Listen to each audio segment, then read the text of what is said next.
So it was essentially just leaked that Troll is going to be the main character of the new expansion, and with all the foreshadowing these past 3 expansions, 11.0 might just be the biggest expansion yet, where we could get a lot of action. In the latest WoW patch, we just data mined a new item that confirmed that we will go to a brand new undiscovered facility, very likely on a new continent that we had never seen. Blizzard also added some new maps called Shadow of Azeroth, which is based on Quotalas, related to Void Elves, which means we could also be getting revamped Eastern Kingdom soon. A lot of hints right now point that this could be a 2-part expansion based on the rebuilding of the Eastern Kingdoms, involving a likely revamp combined with us preparing an expedition to this new continent, which, seeing that Troll is relevant, might involve something with elemental energies and Azeroth Awakening. So what are all these new hints that we just got for the expansion? That will be announced this BlizzCon.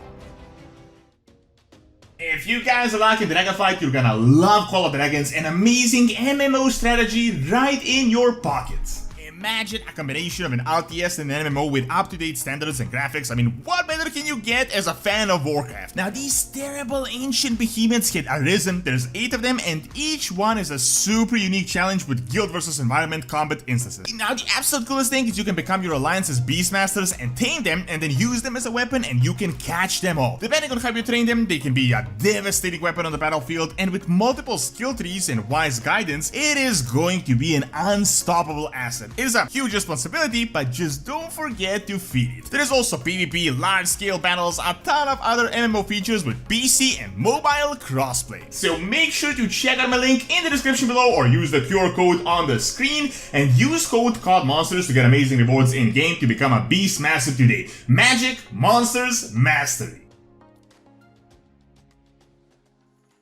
So every day we're getting closer to BlizzCon, and it is almost certain that they're going to announce the next expansion. However, every day we're also getting a bunch of new hints on what could actually be happening. There has been sort of a leak recently with Blizzard changing some maps to Quotalas that's called Shadow of Azeroth, related to Void Elves, which indicates of an Eastern Kingdom expansion, and you can check out all the detailed info I have in the previous video, as I've released that and just covered everything. And we also have a guy that managed to predict 3 expansions so far 7 years ago, and he's never actually been wrong, and he said that the next expansion will be Elemental, Shah, or Y'Shaarj Void related, so there is also that info. However, for this video we actually have a ton of brand new info, and this is more than just connecting some faint dots using some forum posts and leaks and various little data mine maps, because we just got an item and we got some artwork directly from Blizzard that confirmed what will be coming soon. So in 10.1.5 PTR we just got a really interesting item called the Infinite Hand, which gives you this little buff. I mean, who cares, nothing special. However,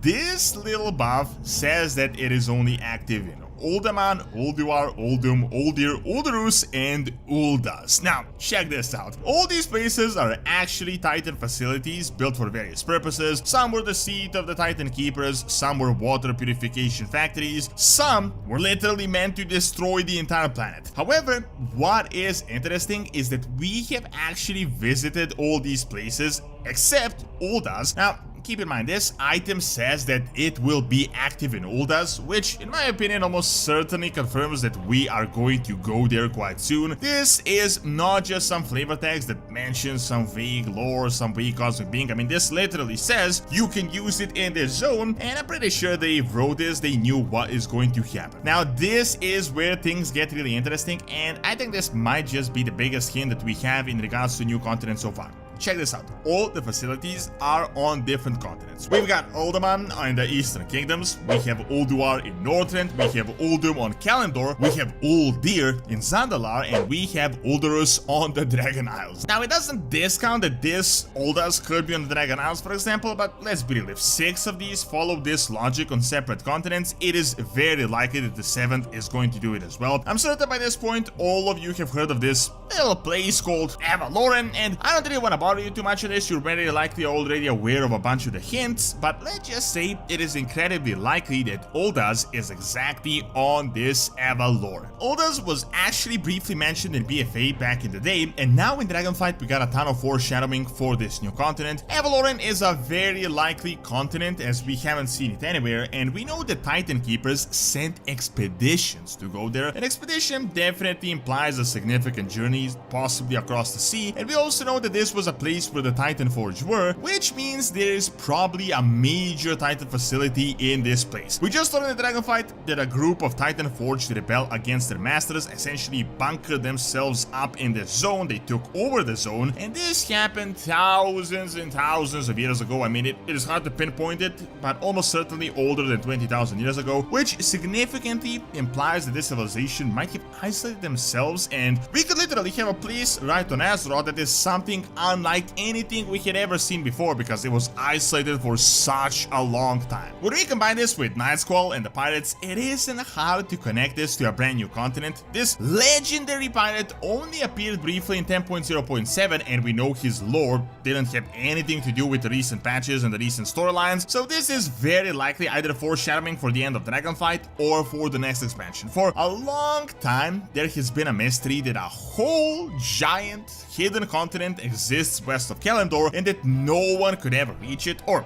they could reach it, it's just they never actually returned until this guy managed to return, and he just came to the Dragon Isles. He gathered a whole bunch of plunder, and we just learned that he's gathering a new expedition to actually go back. I mean, what other hints do you really need that this is probably this new continent? Now, people have also connected this to the Old Gods and the 5th Old God, which is also a very, very plausible theory. Old WoW Classic documents told us that 5 Old Gods exist, and then with the Chronicle, Blizzard retconned this, confirmed that 4 actually exist, but now this old retcon document actually for some reason returned in Dragonflight. When we data mined this, people said, I mean, this is just a PTR, it's probably only a mistake, they probably didn't double check, but now it's been months, this document is still in the game, so let's just say it is canon, and this isn't actually contradictory whatsoever when you think about it. What we had discovered in Deathwing's library was that the Titans couldn't remove all the old gods, so they hid something beyond the waves, and they just told us they reordered the entire planet. They just lied about this part. So naturally, their history book, the one they wrote, the Chronicle, would only mention the ones they managed to clear out, and they would say only those 4 exist. They definitely wouldn't write, yeah, we hit this 5th old god on a continent because we couldn't get rid of him because, you know, we're not powerful enough. However, you guys probably already heard about this, but let's get into literally the biggest hint of the next expansion we had received thus far, the most legit one, and this is the very likelihood that Thrall is going to be the lead or one of the main characters, which can kind of actually guide us to where this expansion is going.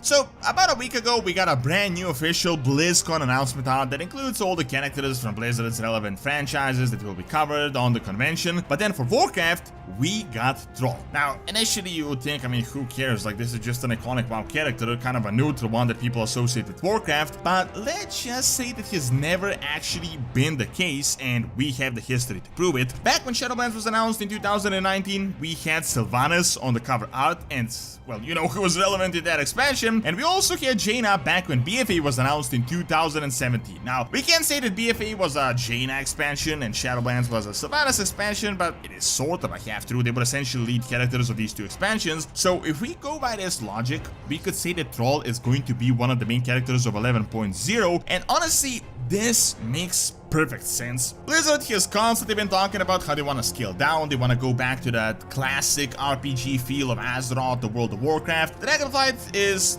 definitely that, although in my opinion I think they kind of overcorrected on that in contrast to Shadowlands. They kind of toned it down a bit too much. However, when I think of classic WoW and old school, I think Thrall. I mean, it's literally the first character that pops in my mind. He is super popular, we played with him back in Warcraft 3, he can bring back the old players, the nostalgia, he was all about faction peace, which is currently relevant. He essentially built World of Warcraft as we have it. However, now that is cool and all, however, now the question is, I mean, we have all these Avaloran hints, we have this new Titan civilization, I mean, what exactly does Thrall the Orc have anything to do with that? And honestly, I think we can kinda connect the dots. So while we're getting all these hints of Valoran and the new continent, we're also getting a ton of Eastern Kingdom hints, and in my opinion, this expansion could be something sort of actually novel, like a two-part expansion. Think of it something akin to Legion. We've had the whole of Broken Isles on Azeroth, but we've also had the entire planet of Argus, which was a part of a single patch. I think this could be that, just on a bigger scale. So at the moment, we've had Blizzard add some maps called the Shadow of Azeroth, which is actually related to that old little part of Quel'Thalas that isn't actually accessible, that has mysteriously been covered by this weird Whale of the Void. We know Stromgarde has been rebuilt, and it is only a matter of time before it becomes a city in the actual game. Blizzard told us that we might get a questline of reclaiming Gilneas that has already been set up with Kalia at the end of Shadowlands. We've had it set up in Quel'Thalas where they cleared out the Scourge, which could indicate a revamp. We've also had Scarlet Crusade leaflets, new data mined items making them relevant once again, as well as an actual revamp of the Scarlet Monastery, and also the Forsaken and them rebuilding Undercity. So long story short, a ton of hints of a lot of action happening in this northern part of the Eastern Kingdoms. On top of this, there has also been a ton of gradual revamp changes that we're data mining patch after patch, from new player skeletons to new guard models to new building models to holiday revamps. Pretty much every single patch, every single mini patch, we're getting something indicating that a world revamp is already on the way. On top of all of this, we also have a ton of void hints. We have the new Cosmic Void magic, we have Anshul that has been foreshadowed to be related to Elune, possibly a dark version of our sun. We have some hints of Y'Shaarj, we have old god hints just all over the Dragon Isles. We even have the Naga and Azshara foreshadowing of the Queen returning from the Veil of the Void, and that still hasn't happened in Dragonflight. So it is realistic that something could awaken on this new continent and that we have to prepare an expedition, but the preparation would happen on the Eastern Kingdoms. I mean, we could get Quel'Thalas, Gilneas, as well as the Forsaken rebuilding their fleet. I mean, they used to have significant fleets, which could be a good reason to revamp the zones, and we could also get something with the Void Elves in this area and with the Void in general. In my opinion, the biggest correlation with all this and that what we could get with Troll in this new continent is the fact that Troll is a very powerful and a very influential shaman. A lot of new elemental lore is happening on the Dragon Isles. Recent confirmations also kind of told us that the Azeroth's World Soul may even be a Titan and that she might just be actually elemental in nature. So depending on what craziness Iridikron unleashes on us in this expansion and all these old gods just waiting to ambush us at any moment, we could get some sort of a scenario of Azeroth awakening. There is a reason the Dragon Isles just returned out of nowhere, and the biggest hint is that this might have something to do with Azeroth finally awakening and just getting more powerful elemental energies. So if something crazy happens, then we could get this insane elemental stuff everywhere, maybe some type of a new Cataclysm. We might need Troll once again, just like we needed him in Cataclysm. This could even be a reason for Blizzard to do a world revamp, or at least some zones, and this could uncover the Veil of Valoran, which could set us up for this new expedition. Of course, we are not really working with all that much legit information. A lot of things are vague. It could definitely be something just entirely different that no one is actually predicting. But what is clear right now is that Valoran and Ul'dah will definitely be relevant soon. Troll is going to be the main character of the new expansion, or one of the main characters, and something is just definitely cooking in the background with the Void and the old gods. Thank you for watching. Check out this new scenario where Lordran actually defeated the Scourge by clicking on the screen, and check out Non's Academy for videos on real world history. See you next time!